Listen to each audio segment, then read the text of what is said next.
দেয়ালে বা মেহরাবে कुरान मजिद लेखा केमन। मसाला, दीवारों और मेहराबों पर कुरान मजीद लिखना अच्छा नहीं।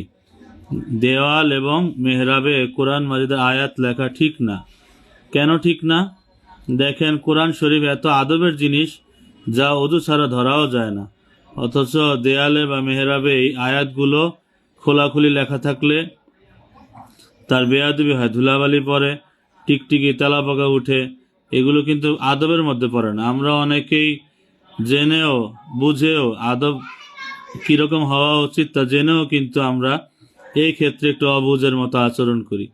আমরা প্রায় সমস্ত মসজিদে বা দেয়ালে কিন্তু কোরআনের পাকের আয়াত ঝুলানো থাকে, অথচ এই আয়াতগুলো এতই সম্মানিত যে আল্লাহ তাআলা হুকুমই দিয়েছেন যেন ওযু ছাড়া এগুলো আমরা স্পর্শ না করি, অথচ আমরা খোলাখুলি এগুলি দেয়ালে টানায় রাখি, দেয়ালে লিখি।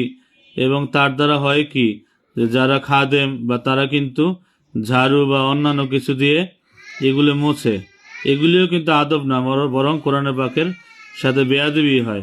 আল্লাহ তাআলা এগুলি থেকে আমাদের হেফাজত করুক, আমিন।